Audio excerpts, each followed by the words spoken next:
Age-related macular degeneration is the leading cause of blindness in the Western countries in the elderly. It's estimated that there's 2 million people in the United States that have the advanced form of age-related macular degeneration, so about 2% of the population overall. 250 to 300,000 eyes go blind each year because of macular degeneration. And it's caused by a defect in the specific cell type in the retina. The primary cell to degenerate and die is the RPE cell.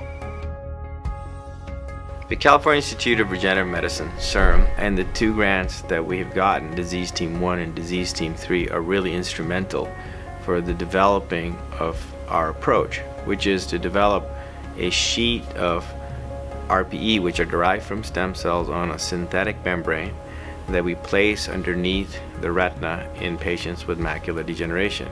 And by doing so, we help restore and prevent vision loss in these patients. Retinal pigment epithelial cells are called pigment epithelium because they contain pigment.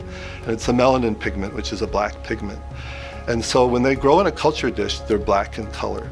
And most people in the past had taken those and thrown them away and said, we've got contamination in our dishes, let's keep away from these. But we decided to characterize those further and sort of develop methods to promote the development of these pigmented patches.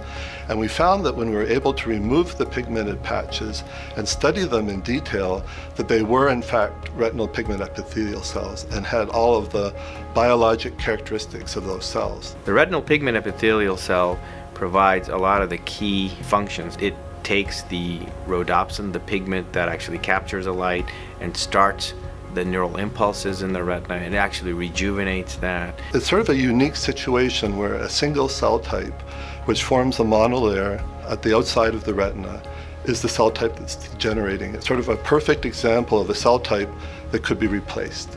So my role is to devise ways to differentiate retinal pigment epithelial cells from the stem cells, purify them, and grow them as a confluent monolayer, such that I can work together with Mark to make a product that could be implanted underneath the retina and restore the degenerating RPE cells in patients with macular degeneration.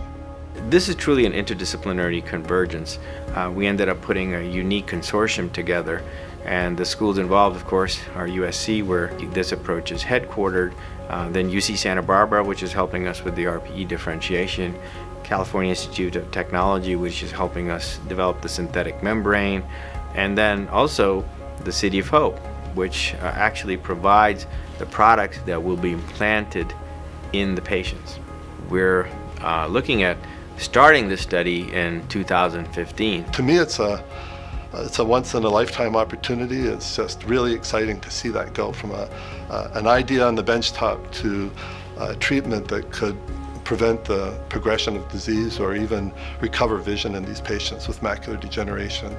Even if I could help one person, you know, it would make my career worthwhile, make me feel like that I've done something very important. It's that important. Every person is important, and their reaction when you do help them and what you're able to see what they can do is just amazing.